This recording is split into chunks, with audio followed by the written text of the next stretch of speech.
2019년이 다 지났습니다. 이제 3주 좀 지나면 2020년 새해를 맞이합니다.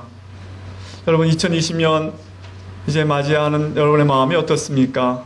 또 한 해 다 살았는데 올 한 해 살면서 여러분 정말 삶의 의미가 있다고 생각하셨습니까? 바쁘게 살고 또 어떤 것들은 이루기도 하고 어떤 일은 슬프기도 하고 그랬는데 이 모든 일이 어떤 의미가 있는 것입니까? 2020년 또 새해가 밝으면 이제 물리학적으로 전체 물리학적으로 말하면 지구가 태양을 한 바퀴 도는 게 1년이잖아요. 2019년 다 돌았고 이제 새롭게 2020년 이라는 그 해는 지구가 또 태양을 한 바퀴 도는 건데 이게 계속 있었던 일이고 우리가 또 그 한 해를 살게 될 때 어떤 인생의 목표와 방향을 설정하고 살 수는 있는 것인가? 이런 질문을 하게 됩니다. 그냥 우주 속의 한 별, 이 지구에 어쩌다 얻은 삶을 그냥 잠시 살다가 그냥 사라질 존재로 그냥 2020년 또 한 시점을 통과하는 것, 그것이 우리의 삶인가? 365일 지난 2019년 우리가 경험했던 좋은 일, 나쁜 일, 기쁜 일, 슬픈 일, 그런 것들은 과연 어떤 더 큰 목적과 연관된 그런 의미가 있는 것인가? 이런 질문들을 우리는 던지게 됩니다. 나는 나의 삶을 어떤 방향으로 걸어가야 할 것인가? 과연 이런 내가 추구해야 될 목적과 방향이라는 것이 과연 올바른 목적과 방향이라는 것이 존재하기는 하는 것인가? 이런 질문들을 하게 됩니다. 2020년 또 살게 될 텐데 어떤 방향으로 우리가 걸어가야 이것이 올바른 방향으로 걷는 것일까? 과연 그런 올바른 방향이라는 것이 있기는 한 걸까? 요즘 그런 책이 잘 팔리잖아요. 하마터면 열심히 살 뻔봤다. 뭐 그냥 열심히 살게만 매일 반복되는 건데 뭐 이렇게 열심히 살아야 그게 무슨 의미가 있나 이런 얘기잖아요.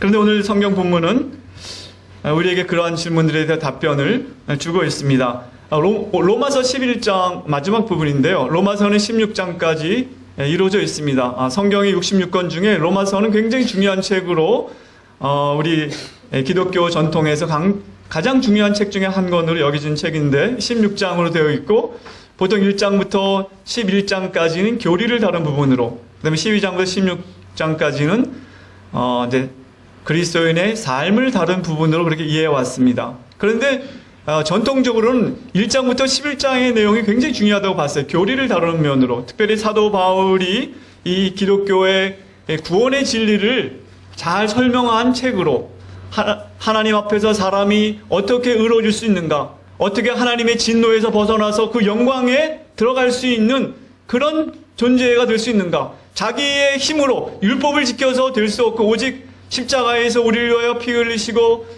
부활하심으로 우리의 죄를 용서하신 그리스도를 믿음으로 우리가 의롭게 된다.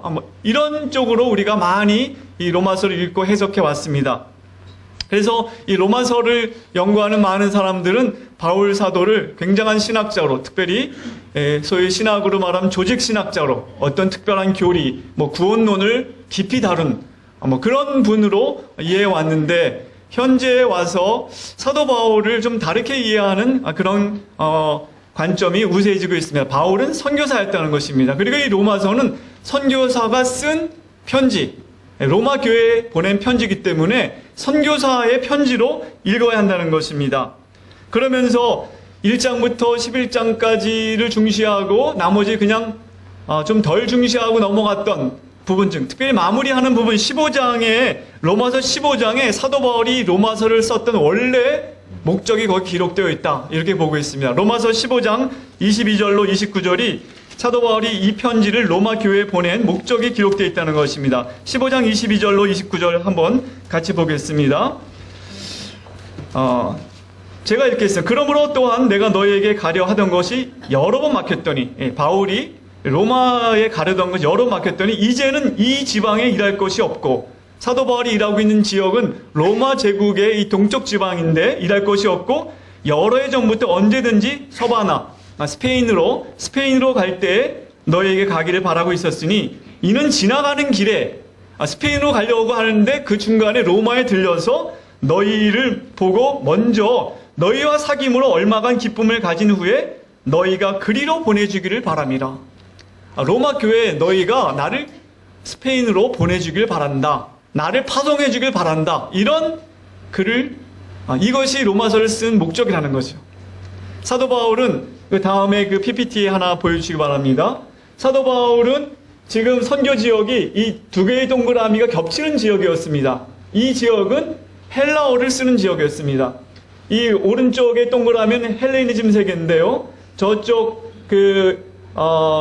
그리스의 북쪽의 마게도니아로부터 알렉산더가 이제 이 동쪽으로 또 이 아프리카 이집트를 침공하고 페르시아를 정복하고 저기 인더스 강변까지 거대한 세계를 구축했습니다. BC 4세기 정도에. 그래서 그 지역의 그리스 문화를 신고 헬라어를 이제 공용어로 만드는 그런 거대한 일을 했고요. 그래서 바울도 헬라어를 잘하고 헬레어를 통해서 선교를 많이 했습니다.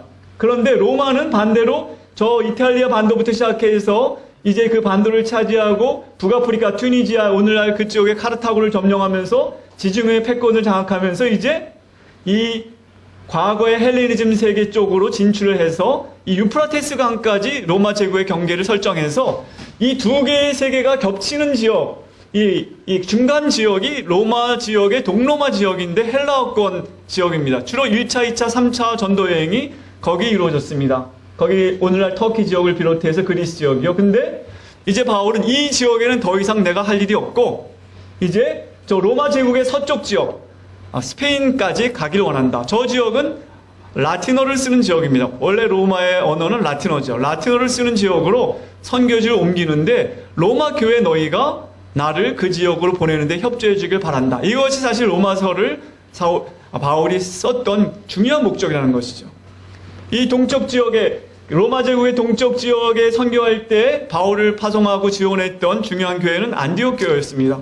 그러나 이제 선교지를 서쪽으로 옮기려고 할 때 이 로마 교회가 바울을 파송해서 로마의 서쪽 끝까지 가서 선교할 수 있도록 도와달라. 이것이 선교사로서 바울이 요청하는 내용이었다고 하는 것입니다. 그러면서 바울은 로마 교회를 아직 한 번도 방문한 적이 없었기 때문에 로마 교회의 상황을 자세히 파악했던 것 같습니다. 그런데 로마 교회의 상황은 유대인 그리스도인들과 유대인 아닌 그리스도인들, 즉 이방인 그리스도인들 간의 갈등이 있었다는 것을 이 로마서는 보여주고 있습니다. 우리가 잘 알다시피 맨 처음에 기독교는 100% 유대인으로 시작했습니다. 예루살렘에서. 그리고 오순절 때 많은 디아스포라 유대인들이 올라와서 이제 오순절 강림의 그 경험을 하고 베드로의 설교를 듣고 회개해서 돌아갔는데 그 중에는 로마에서 온 사람들도 있었습니다. 맨 처음에 그들로부터 시작해서 로마에 기독교 복음이 전파되고 교회가 시작됐을 것입니다. 그들은 처음에 회당에 계속 출석하면서 유대인들이 이스라엘이 기다리던 메시아가 바로 예수다라는 것을 말하면서 회당 안에서 신자들을 확보하고 또 회당 안에 유대교 이스라엘 사람들은 아니지만 유대교에 입교하기를 기대하면서 참여했던 이방인들 사이 중심으로 교회가 형성되었을 것인데 AD 49년에 로마에서 유대인 추방령이 내립니다. 그때 우리가 잘 아는 브리스길라 아굴라도 추방됩니다. 그래서 로마에서 유대인들이 다 축출된 다음에 로마에 있는 교회는 100% 이방인들로 이제 유지대가 되었을 것입니다. 그러면서 몇 년 뒤에 추방령이 해제돼서 오늘 로마서에도 보면 브리스길라와 아굴라에 대한 안부를 전하는 그 이야기가 맨 끝에 나오는데 브리스길라와 아굴라도 로마로 돌아오고 떠났던 유대인들 그리스도인들 돌아왔겠지만 이미 주도권은 이제 이방인 그리스도인들이 잡고 숫자도 점점 이방인 그리스도인들이 많아지는 그런 상황 속에서 어떤 이방인들은 유대인들을 이제 하나님이 버리신 민족이다. 하나님께 불순종해서 대다수의 이스라엘 사람들이 예수님을 거부하고 십자가에 못 박아 죽이고 지금도 거부하는 걸 볼 때 하나님이 이스라엘을 버리셨고 우리 이방인들이 하나님의 역사의 새로운 주체가 되었다. 이런 식으로 생각하면서 긴장이 고조되었던 것을 볼 수 있습니다. 오늘 본문 25절도 그런 갈등을 나타내고 있습니다. 11장 25절 한번 같이 보겠습니다. 11장 25절 형제들아 자매들아 너희가 스스로 지혜 있다 하면서 이 신비를 이 비밀을 너희가 모르기를 내가 원하지 아니하노니 이 비밀은 이 신비는 이방인의 충만한 수가 들어오기까지 이스라엘의 덜어는 우둔하게 된 것이라. 그리하여 26절 온 이스라엘이 구원을 받으리라. 지금 이스라엘 사람들이 복음을 거부하고 있지만 이건 하나님의 계획 가운데 덜어가 거부하는 것이고 그리고 그 때가 지나면 이방인들이 지금 많이 주님께 돌아오고 있지만 그 때가 지나면 다시 이스라엘이 주님께 나오게 될 것이다. 특별히 나를 봐라. 나도 유대인 아니냐. 그러면서 하나님이 이스라엘을 버리셨느냐? 결코 그럴 수 없다. 오늘 로마서 11장 1절에 이렇게 나왔어요. 그러므로 내가 말하노니 하나님이 자기 백성을 버리셨느냐? 자기 백성은 이스라엘 사람을 말합니다. 그럴 수 없느니라. 나도 이스라엘인이요 아브라함의 씨에서 난 자여 베냐민 지파라. 또 로마서 11장 11절에 그러므로 내가 말하노니 그들이 넘어지기까지 실족하였느냐? 이스라엘 백성이 완전히 재기불능할 정도로 완전히 하나님께 버림을 받았냐? 그럴 수 없느니라. 아주 강하게 그럴 수 없느니라. 그러면서 형제들아 너희가 스스로 교만해지지 않길 바란다. 경고성 얘기하는 거예요. 스스로 지혜 있다 하면서 이 신비를 모르기를 내가 원치 않는다. 영어성에 보니까 You may not be conceited. conceited는 교만해지지 않게 되길 바란다. 다른 영어성에 보면은 너희들이 You may not think you are superior. 너희들이 이방인들이 유대인보다 더 우월하다고 생각하지 말라. 이렇게 경고하고 있는 것입니다. 바울이 뭘 말씀하고 있습니까? 지금 로마서 9장에서 11장 오늘 집에 가서 한번 시간 좀 읽어보십시오. 유대인들, 이스라엘 사람들이 어떤 사람들이냐? 특별히 유대인은 민족적 정체성을 말한다면 이스라엘이라는 단어를 여기 쓰고 있는 것은 사도 바울이 의도적으로 하나님의 언약에 있어서 특별한 위치를 차지하고 있는 그 민족으로서의 이스라엘을 말하고 있는 것입니다. 혈통을 말하기보다 이스라엘은 특별한 하나님의 선택받은 백성으로 위치를 복음의 구원 역사 가운데 갖고 있지만 그들이 불순종하고 하나님의 뜻에 거부했을 때 하나님의 지혜 가운데 그 복음이 이방인에게 이르게 하셨고 이제 하나님의 계획과 주권 가운데 이방인의 충만한 숫자가 차면 우리 여기 있는 우리 모두 다 이방인입니다. 한국 사람들. 여러분 혹시 유대인을 생각 안 하셨죠? 우리 이스라엘 사람들 아닙니다. 우리들도 그래서 지금 하나님의 백성이 아니었던 우리가 하나님의 백성이 되고 하나님의 이 이방인의 때에 우리가 이 수가 충만히 차게 되면 이제 이스라엘이 하나님께 돌아올 것이 하나님의 계획 가운데 있다. 이렇게 말씀하고 있는 것입니다. 오늘 말씀을 요약하자면 이스라엘을 통해 시작된 창조 세계를 새롭게 하시고 구속하려는 하나님의 구원 계획은 그의 지혜와 능력으로 마침내 역사의 과정을 통해 완성에 이를 것이다. 이스라엘에서 이방인에게로 다시 이방인들을 통해 이스라엘이 주님께로 나오는 그런 일들이 있게 될 것이다. 이렇게 말씀하고 있는 것입니다. 이게 사실이라면, 이 말씀이 사실이라면, 오늘 성경이 우리에게 말씀하신 이 내용이 사실이라면 우리의 삶은 이 역사 속에서 방향을 정할 수가 있다는 것입니다. 역사는 의미 없이 지구가 태양의 주위를 빙빙 도는 그런 시간의 흐름 속에 그냥 우리도 어쩌다가 의미 없이 이 땅에 존재하다가 이리저리 방황하다가 그냥 사라지는, 그리고 우리가 느끼고 경험하는 것들은 아무런 의미가 없는 것이 아니라 바로 이런 목적을 향해 가고 있다는 것을 우리가 알게 될 때 우리는 삶의 방향을 설정할 수가 있는 것입니다. 2020년 막 살려고 생각하지 마시기 바랍니다. 목표를 가지고 방향을 정하고 진전을 이루어가는 것입니다.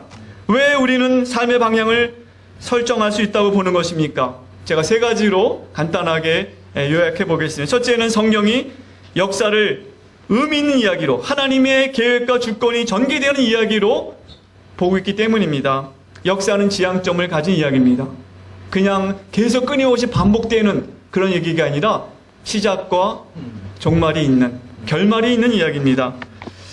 누가 이런 지향점이 있다고 우리에게 담대하게 말할 수 있겠습니까? 학자들이 연구해서 역사는 이런 지향점이 있는 거야, 이렇게 말할 수 없어요. 왜냐하면 아무도 역사의 끝을 살아본 사람이 없기 때문에. 그러나 한 분이 이렇게 할 수 있습니다. 하나님께서, 역사의 주인이신 하나님께서 내가 역사를 이렇게 이끌어가고 이렇게 종말이 올 것이다, 예수님의 재림으로 이제 이 역사가 종말이 되고 하나님 나라가 완성될 것이다 말씀하셨기 때문에 우리는 아는 것입니다. 그래서 기독교의 종말론이 그렇게 중요하고, 사도 바울은 로마서 16장에 그렇게 말했습니다. 이것이 계시로 알려졌다. 16장 25절 26절 다 같이 한번 읽겠습니다. 16장 25절 26절 시작. 나의 복음과 예수 그리스도를 전파함은 영세전부터 감추어졌다가 이제는 나타나신 바 되었으며 영원하신 하나님의 명을 따라 선지자들의 글로 말미암아 모든 민족이 믿어 순종하게 하시려고 알게 하신 바 그 신비의 계시를 따라 된 것이니 이 복음으로 너희를 능히 경거하게 하실 지혜로우신 하나님께 예수 그리스도로 말미암아 영광이 세세에 무궁하도록 있을지어다. 아멘 하고 로마서 끝납니다. 하나님께서 계시로 이 하나님의 계획을, 이 비밀을 교회에게 알려주시고 특별히 사도 바울을 통해 알려주셨다는 거예요. 그렇기 때문에 역사는 이렇게 정리되는데, 오늘 특별히 온 이스라엘이 구원을 받으리라. 온 이스라엘은 누구를 가리키는가? 지금 팔레스틴 땅에 지금 이스라엘 나라가 건국이 됐는데 그들을 말하는가? 세 가지로 보통 얘기하고 있습니다. 온 이스라엘이 누구를 지칭하는가? 더글라스 무라는 학자는 믿는 이방인과 믿는 유대인을 포함한 영적 이스라엘이 온 이스라엘일 것이다. 두 번째는 선택된 믿는 유대인들이 이스라엘 것이다. 그리고 마지막은 전체 이스라엘 민족, 이거는 예수님이 특별히 재림하실 때 살아있는 그 시대에 있는 그들이 이 이스라엘 것이다. 이렇게 해석하는 이 세 가지 의견이 있습니다. 특히 더글라스 문은 세 번째를 지칭하는데, 왜냐하면 26절에 그리하여 온 이스라엘이 구원을 받으리라 기록된 바 구원자가 시온에서 오사, 시온은 하늘의 시온을 의미하는데 하나님 예수님께서 하늘로부터 오실 때에 야곱에게서 경건하지 않은 자를 돌이키시겠고, 이렇게 해석하고 있습니다. 이 세 가지 의견은 학자들 간에 이견이 있지만 중요한 것은 이스라엘이 주님께로 나올 때가 있다고 말씀한다는 것입니다. 우리가 좀 주의할 점은 20세기 중반에 건국된 현재 이스라엘 사람들이 마지막에 구원받을 그 이스라엘인지 그거는 우리가 볼 근거는 확실하지 않습니다. 2년 전 미국 트럼프 대통령이 예루살렘을 현 이스라엘 국가로 인정한다고 선언해서 온 세계가 떨썩했고 유엔이 반대 의견을 결의했습니다. 그리스도인으로서 저도 또 우리들 대부분은 유대인과 이스라엘에게 호의적 감정을 가지고 있고 자칫 유대인들 쪽에서 팔레스타인 문제를 보려는 경향이 있습니다. 하지만 하나님의 구원 역사 속에서 유대인의 독특함을 인정한다고 해서 이스라엘이 행하는 모든 일들에도 무조건 지지와 그들의 악행까지도 수용하면 안 되는 것, 이것은 우리가 분별력을 가져야 합니다. 그러나 이스라엘은 오늘 이 로마서에 의하면 하나님의 특별한 선택을 받은 민족으로 역사 가운데 역할이 있다는 것입니다. 지금 우리의 이방인의 때가 차고 그게 언제인가 모르지만 예수님께서 재림할 그 시기에 이스라엘이 하나님께로 나올 것이다. 그렇게 말씀하고 있습니다. 이런 모든 걸 보게 될 때 역사는 그냥 의미 없이 아무런 방향 없이 가는 것이 아니라 하나님의 구원의 완성을 향하여 온 인류를 구원하시기 위한 하나님의 뜻이 역사 가운데 펼쳐지고 있기 때문에 우리도 그 속에서 방향을 잡고 살 수 있다는 것입니다. 성경은 또한 우리 이 역사 속에 역할이 있고 우리의 사명이 있다는 걸 말씀하십니다. 우리가 이제 유대인들이 주님을 거부함으로 말미암아 우리 교회가 하나님의 새로운 이스라엘로 이 시대 속에서 하나님의 백성으로 하나님의 뜻을 이루어가고 있는 그런 삶을 살고 있다고 말씀하고 있습니다. 또 우리는 왜 우리의 삶의 방향을 설정할 수 있고 또 해야만 하는가? 역사와 미래에 소망이 있고 그 하나님 나라의 완성이 우리 앞에 있다는 걸 알기 때문에 그렇습니다.